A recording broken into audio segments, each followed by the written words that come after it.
Selamat pagi, selamat bertemu kepada para pelajar yang mengikuti seminar ramalan dalam talian Hot Tip SPM. Dan untuk sesi pada kali ini, Cikgu akan berkongsi kepada anda cara mudah menjawab soalan rumusan, Komsas dan novel SPM 2020. Pastikan anda tetap berada di talian dan anda akan mendapat banyak maklumat mudah bagaimana anda mendapat markah yang cukup mudah untuk kertas 2. Adik-adik yang saya kasihi, pada 22 Februari yang akan datang, tinggal beberapa hari lagi anda akan berjuang untuk menjawab soalan peperiksaan SPM kertas 2 bila jam 2 hingga 4.30 petang. Dan untuk hari ini, sesi ini, adik-adik yang saya kasihi, cikgu akan memberikan banyak maklumat. Sekali lagi, cikgu nyatakan banyak maklumat yang anda akan tahu dan anda akan dapat dan anda boleh aplikasi semasa anda menjawab soalan peperiksaan pada tarikh tersebut. Nah, sekarang lihat baik-baik. Ini merupakan karang markah kertas 2 yang mana calon ini mendapat 30 markah untuk rumusan, 29 markah untuk komsas dan juga pemahaman rumusan, 26 markah untuk tata bahasa, dan 15 markah untuk novel. Adakah anda di luar sana nak juga markah seperti ini? Hebat bukan? 100 per 110 boleh dicapai oleh setiap pelajar yang nak, kerana pepatah ada mengatakan bahawa di mana ada kemahuan, di situ ada jalan. Hendak 1000 daya, tak nak 1000 dalih. Okay, hal pertama yang para pelajar mesti buat semasa anda menjawab soalan peperiksaan pada 22 jam 2 sampai 4.30 petang untuk kertas 2 ialah pelajar mesti bijak merancang masa. Okay. Untuk soalan rumusan, dalam tempoh 40 minit ya, tempoh 40 minit, okay, para pelajar perlu menjawab soalan ini dalam tempoh 40 minit untuk 30 markah. Okey, kemudian terus jawab soalan 2A untuk pemahaman dalam tempoh 15 minit untuk 9 markah. Kemudian jawab soalan 2B ya. 2B itu ialah antara cerpen ataupun drama selama 13 minit. Okey, untuk 9 markah. Dan soalan 2C juga 13 minit dan markah diperuntukkan di sini ialah 8 markah. Dan juga soalan 2. Okey, soalan 2 selama 13 minit juga dengan memperuntukkan markah sebanyak 9.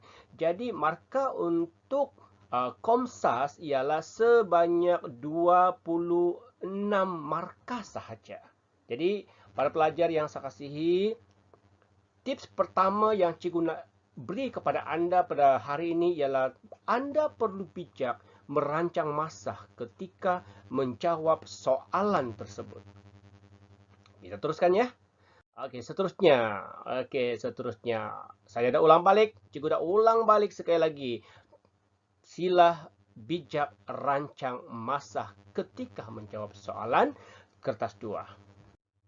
Baik, seterusnya para pelajar yang saya kasihi, okey, kita teruskannya dengan cikgu akan memberikan banyak panduan teknik bagaimana para pelajar menjawab soalan rumusan. Kerana soalan rumusan merupakan lubuk markah di peringkat SPM khususnya untuk kertas 2. Okey, baik, sebelum itu adik-adik, saya nak jelaskan sekali lagi kepada semua pelajar yang sedang mengikuti sesi ini dalam talian. Untuk rumusan, okey, pendahuluan sebanyak 2 markah. Untuk isi 16 markah, okey, merangkumi isi tersurat dan juga isi tersirat. Manakala kesimpulan sebanyak 2 markah. Dan markah untuk isi ialah sebanyak 20 markah. Dan markah untuk bahasa sebanyak 10 markah sahaja. Jadi, para pelajar yang saya kasihi, markah keseluruhan untuk soalan rumusan ialah sebanyak, nah tengok kat sini ya, sebanyak 30 markah. Jadi para pelajar yang saya kasihi, usahakan untuk mendapat sekurang-kurangnya 28 ataupun 29.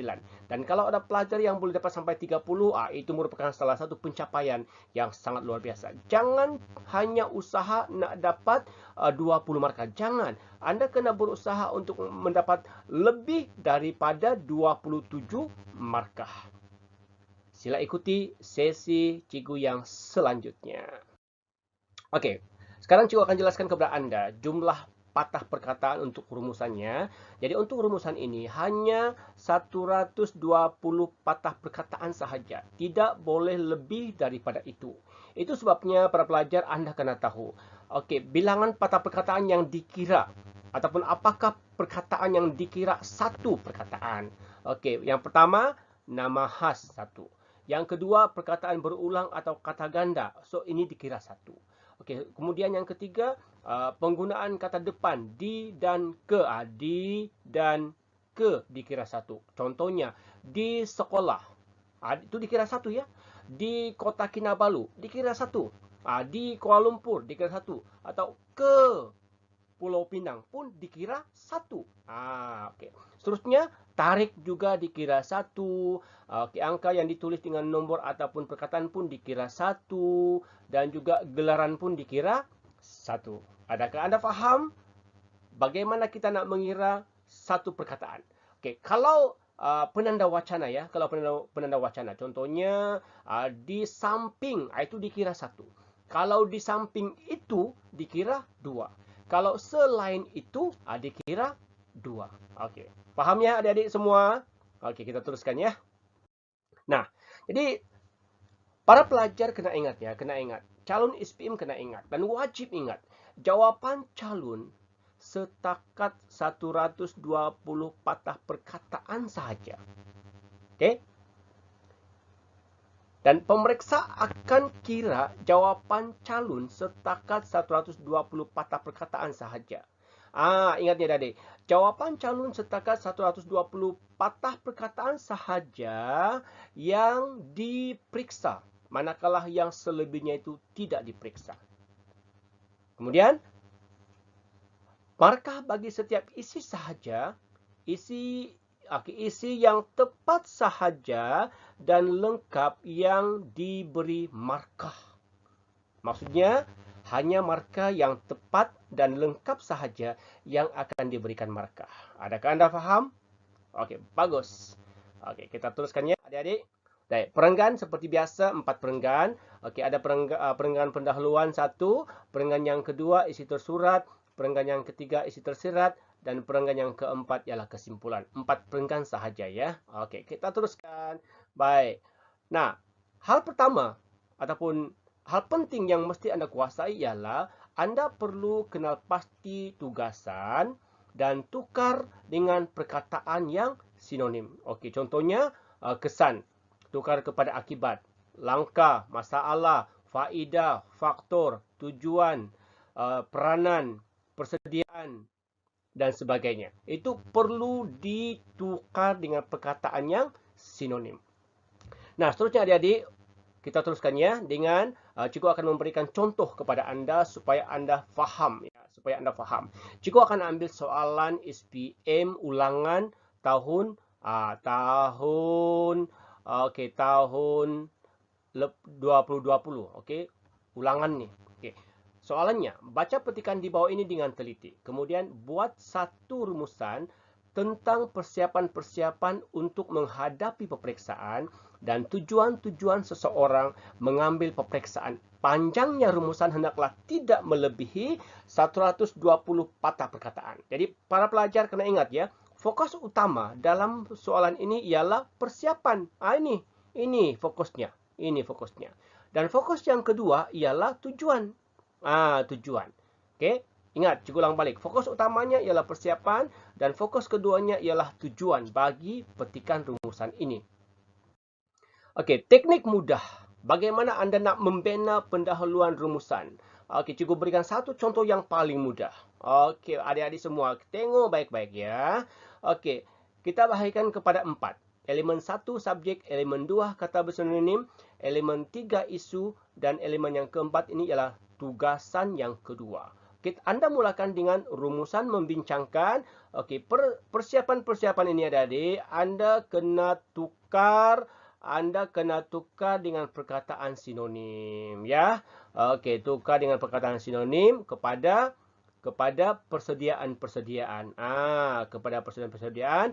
Elemen yang ketiga untuk menghadapi peperiksaan dan salin semula tugasan yang kedua. Jadi anda dapatlah markah sini sebanyak 2 markah penuh. Jadi mulakan dengan rumusan membincangkan. Okey, rumusan membincangkan. Jangan buat kesilapan seperti ini. Kita tengok baik-baik ya. Okey, kenapa hanya dapat 1 markah? Kerana calon ini tidak jawab, ataupun tidak salin tugasan yang kedua. So, hati-hati, mesti salin tugasan yang kedua untuk membolehkan anda mendapat markah. Okey, kita teruskan ya.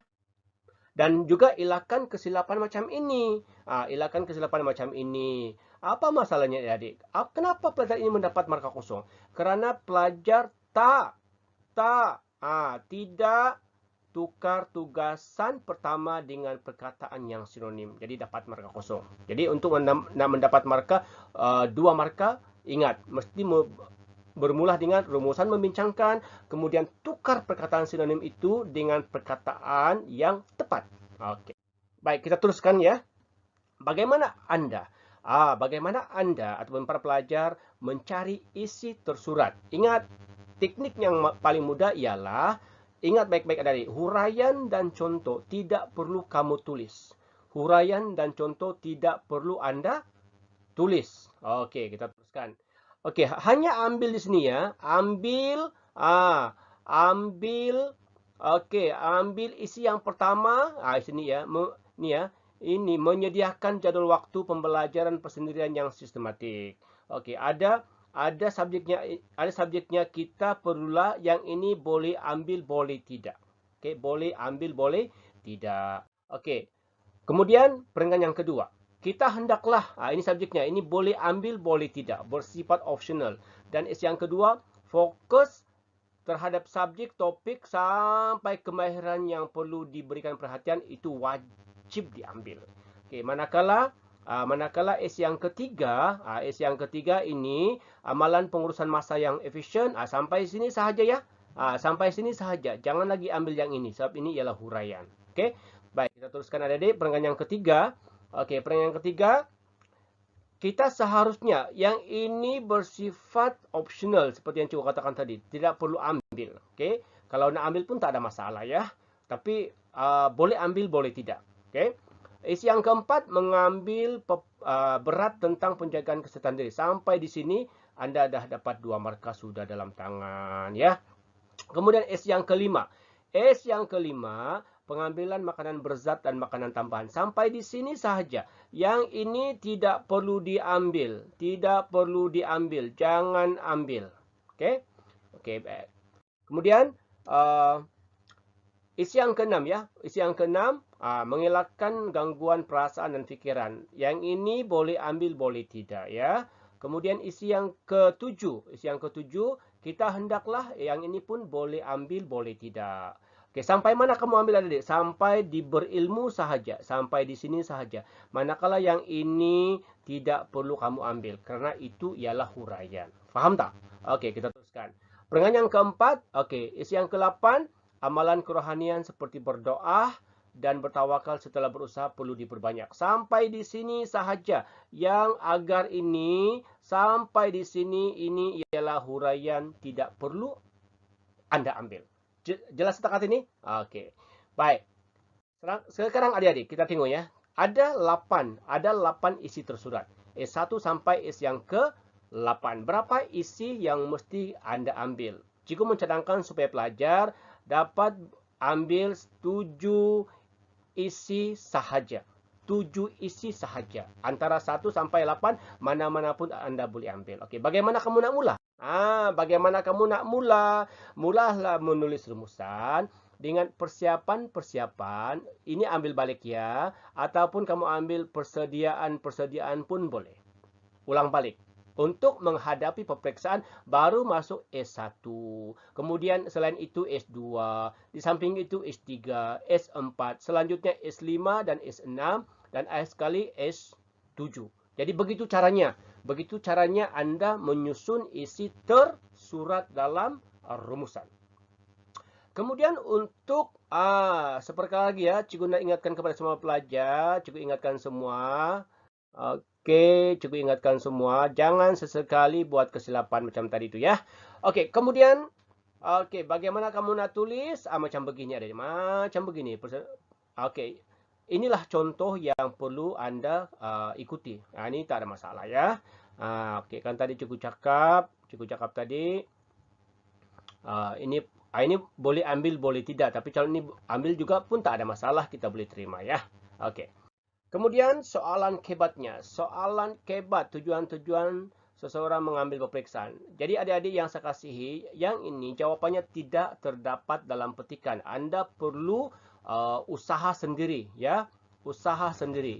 Ini Ini tujuan ini kamu kena fikir sendiri. Mesti yang ini ya. Kena fikir sendiri. Baik. Terdapat 8 skema. Tujuan seseorang mengambil peperiksaan antaranya menguji tahap pemahaman. So yang ini Anda boleh ingat. Yang kedua ialah memenuhi prasyarat keperluan untuk melanjutkan pelajaran. Ini pun Anda boleh ingat. Atau yang ini mencapai cita-cita. Yang ini ada di kepala Anda. Jadi daripada 3 ini yang kamu terfikir ini, kamu perlu ambil semua. Ya, ambil semua untuk memudahkan Anda memahami ataupun untuk memudahkan Anda menjawab soalan isi tersirat dan mendapat markah sekurang-kurangnya 4 markah. Boleh ya? Boleh paham? Kita teruskan. Baik. Dan kesimpulan pula adik, kesimpulan pula mesti ada 2 elemen penting, yaitu ada cadangan dan juga ada harapan.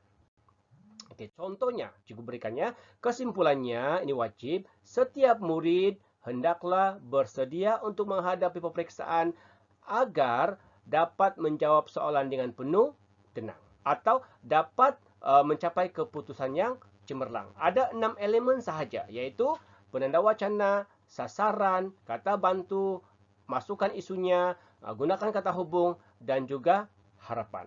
Mudah sahaja untuk Anda membina penutup rumusan. Baik.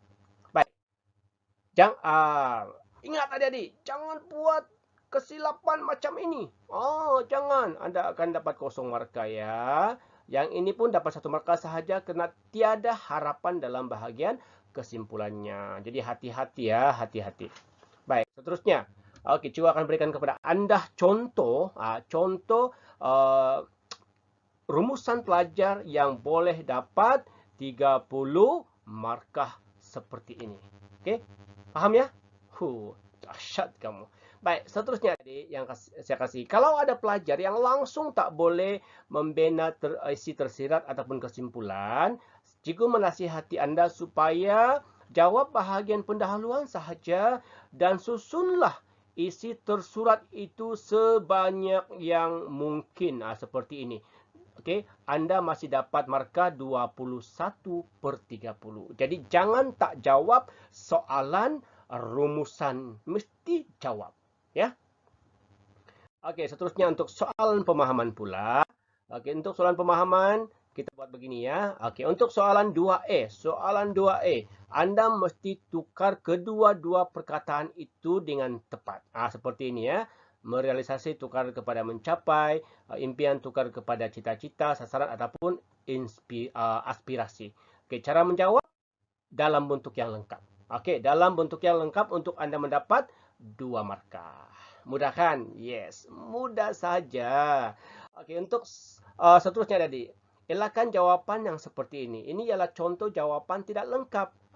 Tidak lengkap. Kenapa tidak lengkap? Karena ini yang baik, salah satu dia tak tukar. Salah satu dia tak tukar.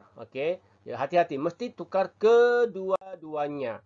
Jawapannya tidak gramatis seperti ini. Betul, ini betul, tetapi tidak menggunakan ayat-ayat yang lengkap dan calon ini hanya mendapat satu markah sahaja. Jadi ilakan kesilapan seperti ini. Boleh ya? Oke. Untuk soalan yang uh, jawapan yang lain macam ini, adik-adik, satu dia tukar, satu tak tukar. Jadi murid ini mendapat kosong markah. Jadi tolong berhati-hati dengan soalan pemahaman ini sebab memberikan impak yang tak bagus kepada Anda sekiranya Anda tak boleh tukar kedua-dua perkataan yang diuji itu. Oke, kemudian untuk soalan yang kedua ini mudah. Yang ini mudah kerana jawapan semua itu terdapat dalam petikan. Ini semua, yang ini semua terdapat dalam petikan. Semua dalam petikan. Jadi ambil semua seperti ini. Dan berapa isi diberikan, kamu kena beri 3 atau 4 isi untuk mendapat 3 markah penuh. Boleh ya? Kemudian elakkan jawapan dalam bentuk ini. Elakkan jawapan dalam bentuk poin. Ini tak boleh. Ini tak boleh. Kalau kamu dapat jawab macam begini, sama ada 2 ataupun akan diberikan 1 markah. Jadi hati-hati ya.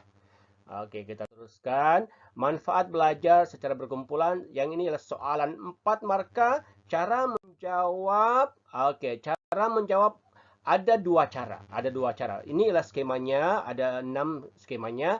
Cara menjawab adik-adik. Pertama, pernyataan dengan huraian. Kalau 4 markah ya, beri sampai 3 isi dengan huraian. Kalau pernyataan dengan huraian.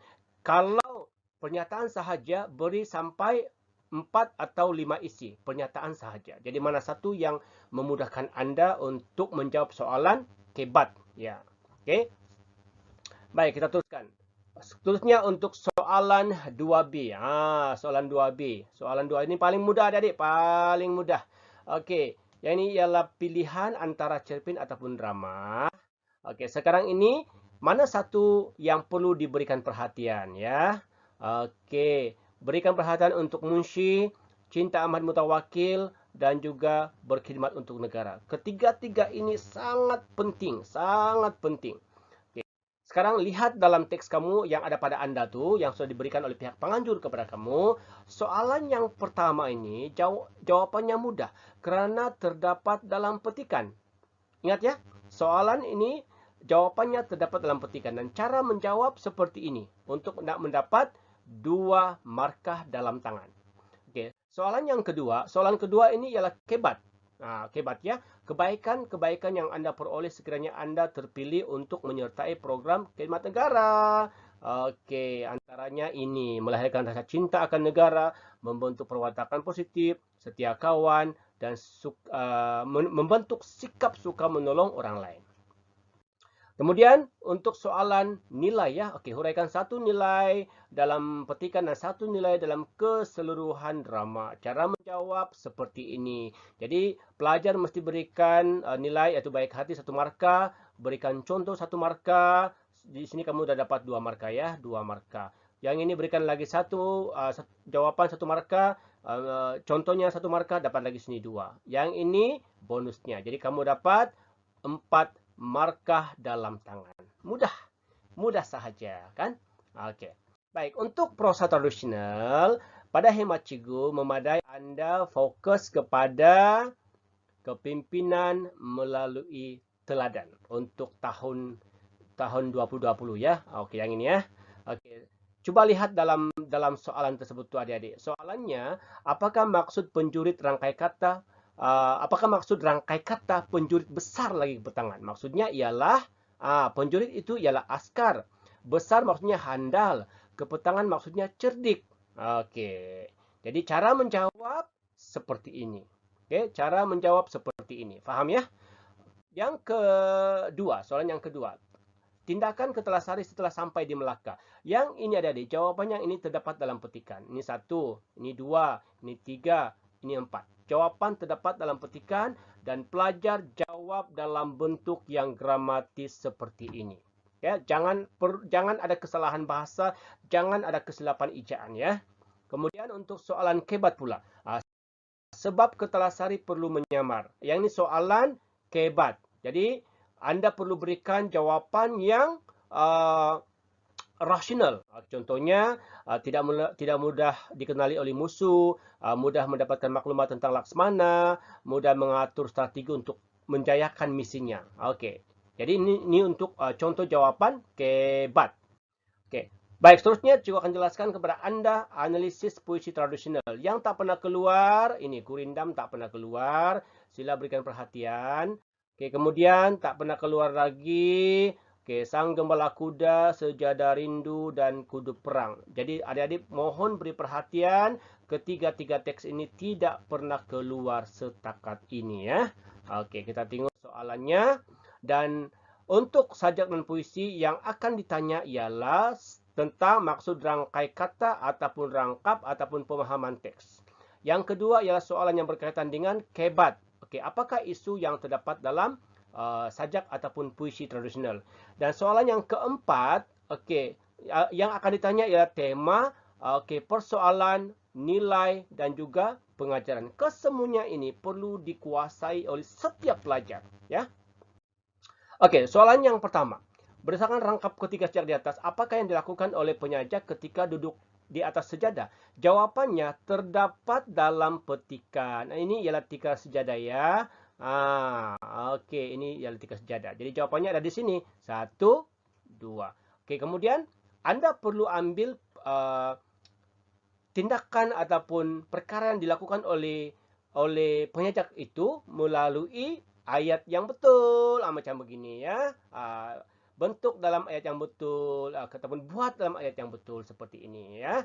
Okey adik-adik, kita teruskan. Soalan ini adalah soalan kebat. Okey, pada pendapat Anda sebelum bertobat, apakah perkara-perkara yang perlu dilakukan? Mudah sahaja adik-adik. Meninggalkan perkara yang ditegak, bertekad tidak akan mengulangi, dan juga melaksanakan perintah Tuhan. Jadi kamu akan dapat 3 marka di bahagian ini. Jadi fikir secara logik, fikir secara rasional, jawapan untuk soalan kebat bagi sajak untuk soalan nombor 2. Okey? Kita teruskan. Huraikan 2 persoalan yang diketengahkan dalam sajak. Okey, 2 persoalan. Persoalan yang pertama, persoalan keinsafan atas dosa lalu yang telah dilakukan. So, ini dapat 1 marka dan Anda perlu beri huraian 1 marka lagi. Nyatakan lagi persoalan 1 marka dan Anda beri huraian 1 marka lagi. Jadi Anda dapat 4 marka. Kalau boleh, sila tambah. Okey, sila tambah persoalan. Ya, tak ada masalah. Okey, seterusnya yang terakhir untuk novel. Novel memperuntuk sebanyak 15 markah. Okey, 15 markah adik-adik. Okey, kita tengok dulu ya. Kita tengok dulu. 2016 sampai 2019. Ini antara soalan yang telah dikemukakan. Okey, yang telah dikemukakan. Dan ada beberapa aspek lagi yang tidak pernah ditanya. Tidak pernah ditanya setakat ini, yaitu tema, konflik dan penyelesaian, peristiwa yang menimbulkan unsur suspense, peristiwa yang menunjukkan nilai kegigihan. Ini tidak pernah ditanya sejak 2016 sampai 2019. Okey, jadi adik-adik yang saya kasih, cikgu akan memberikan contoh bagaimana Anda nak menjawab soalan novel. Okey, kita tengok yang pertama dulu ya, dan ini paling penting ya. Untuk makluman semua pelajar, nama novel yang dikaji wajib Anda nyatakan. Nama penulis novel itu pun wajib Anda nyatakan. Jangan salah penulis. Jangan salah penulis novel. Kalau salah, kamu akan dipenalti. Karena kurang markah dari aspek bahasa ya. Kemudian ada di satu lagi, elakkan salah nama watak. Kalau tiba-tiba dalam huraian kamu tuh nama watak itu salah, automatically kosong markah. Dan untuk jawapan novel ini ada di tiada pendahuluan dan juga kesimpulan. Okey. Berapa perenggan? 1 perenggan pun okey dah, cukup dah. Baik, seterusnya. Okey, coba akan berikan kepada Anda contoh soalan dan juga jawapan paling mudah. Okey, dalam sesebuah kehidupan kita tidak dapat lari daripada permasalahan dan juga konflik. Berdasarkan sebuah novel yang Anda pelajari, huraikan 2 konflik yang dihadapi oleh siapa? Watak utama. Oke, cikgu nak ambil novel Dalam Pantai Kasih karya Azman Nurdin. Jadi pelajar mesti nyatakan dulu nama novel dan juga nama penulis. Siapakah watak utama dalam novel ini? Watak utamanya ialah Raiha. Raiha. Apakah konflik yang dialami oleh Raiha? Konflik rumah tangga antara suami istri. Nah, jadi pastikan tema konflik itu betul. Dan Anda perlu beri contoh yang jelas. Berikan contoh yang jelas. Oke, cikgu akan baca ya. Oke, Dr. Rahia menghadapi tekanan apabila suaminya Dr. Sadik mendesak dirinya supaya menggugurkan kandungannya apabila mengetahui anak itu tidak normal. Namun, desakan Dr. Sadik tidak dipersetujui oleh Dr. Rahia. Oke, karena dia mahu kandungan itu, walaupun kandungan itu dikatakan cacat. Tindakan Dr. Rahia tersebut menyebabkan hubungan mereka menjadi dingin dan rumah tangga mereka musnah. Dr. Raiha akhirnya digantung tidak bertali oleh Dr. Sadik. So di sini para pelajar, para pelajar dah dapat 2 markah di bahagian ini. 2 markah sudah di bahagian ini kamu dapat ya. Oke, kita teruskannya. Ini merupakan isi yang pertama ataupun konflik yang pertama. Konflik yang kedua ialah, Raiha mengalami konflik, yaitu apa? Konflik beliau dengan bapaknya. Di sini pun dah betul konflik itu ya.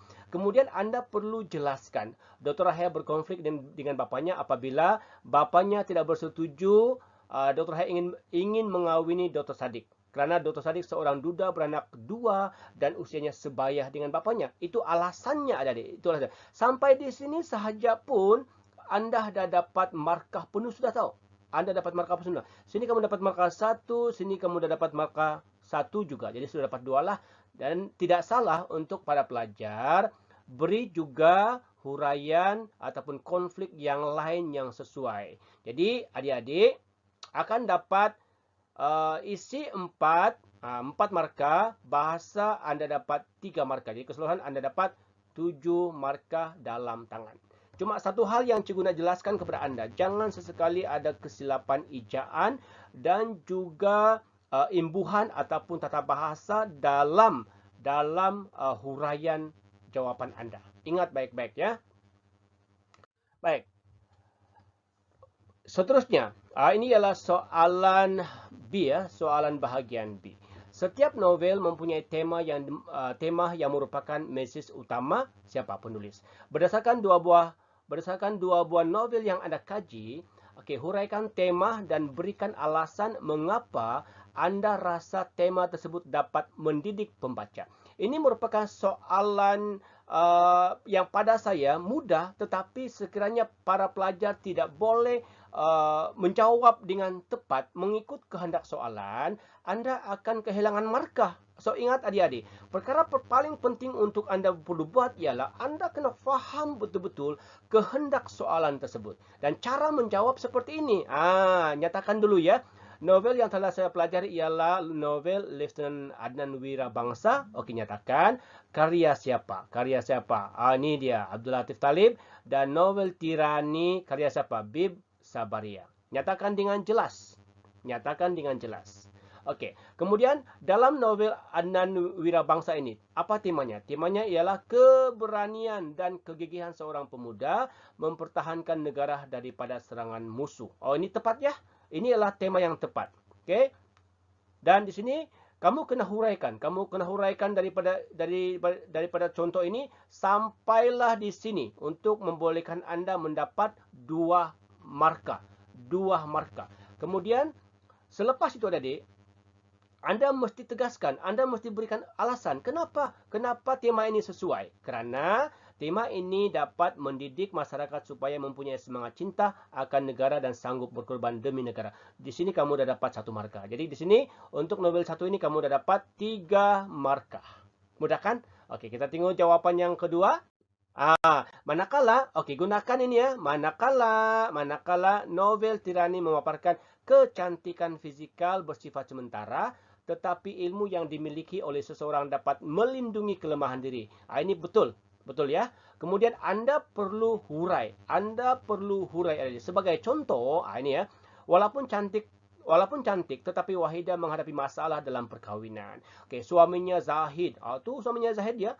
Zahid terlalu cemburu dan menuduh Wahidah ada hubungan sulit dengan lelaki lain. Zahid tidak mengakui Izzati sebagai anaknya kerana Izzati tidak secantik Wahidah. Lalu menceraikan Wahidah. Wahidah bangkit daripada kekecewaan dengan memajukan pernikahan resort milik keluarganya. Okey, kemudian dengan ilmu yang dipelajari di universiti, Wahidah membuat pinjaman daripada tabung usahawan Siswaza untuk membeli chalit baru di Cameron Highlands. Jadi di sini adik-adik, Anda sudah mendapat 2 markah. Jadi tema betul, huraian betul, Anda mendapat 2 markah. Jadi untuk mendapat lagi 1 lagi markah tu, Anda kena beri alasan yang munasabah. Alasan yang munasabah. Jadi tema ini sebenarnya untuk novel ini mendidik kita bahawa ilmu pengetahuan amat penting dalam menjamin kejayaan dan kebahagiaan hidup. Kecantikan diri bukan jaminan kebahagiaan hidup. Di sini adik-adik, Anda mendapat 1 lagi markah. Jadi, ingat adik-adik, isi 6, bahasa 2, Anda dah dapat 8 markah bahagian soalan 4B. Mudah saja untuk Anda mendapat 15 markah. Wow, dapat 15 markah. Jadi cikgu ulang balik untuk novel, beri perhatian kepada tema, peristiwa yang menunjukkan unsur suspense dan alasan, okey. Kemudian konflik dan cara penyelesaian, kemudian persoalan ketabahan dalam novel, dan juga peristiwa yang menunjukkan kegigihan watak utama. Jadi itu antara tajuk-tajuk penting yang perlu diberi perhatian untuk soalan novel tahun 2020. Okey, jadi kepada semua pelajar, setinggi-tinggi penghargaan dan terima kasih saya ucapkan kepada penaja utama program ini, iaitu Masya University yang merealisasikan program ini sehingga menjadi kenyataan. Juga tidak lupa saya ucapkan terima kasih kepada yang berbahagia Datuk Eswaran dan juga ES Tutorial Ventures atas kepercayaan kepada saya menyampaikan perkongsian dalam program ini. Semoga perkongsian singkat ini memberi manfaat kepada semua calon SPM yang mengikuti seminar hebat ini. Daripada saya, Cikgu Juilis Mokujal, Guru Cemerlang Bahasa Melayu di SMK Narinang. Sekali lagi berpesan kepada anda, gunakan masa yang ada untuk fokus perkara-perkara yang penting. Dan mohon semua pelajar untuk aplikasi teknik yang sudah diberikan dalam sesi ini dan manfaatkan setiap topik yang diberikan itu, ulang kaji setiap topik, latih tulis setiap topik, dan saya percaya anda mampu menjawab soalan kertas 2. Apa juga soalan yang dikemukakan, Anda pasti menjawabnya kerana Anda sudah berusaha. Daripada saya, Cikgu Julius Mokujal, Guru Cemerlang dari Sabah, mendoakan Anda berjaya, sukses dan luar biasa. Jumpa lagi.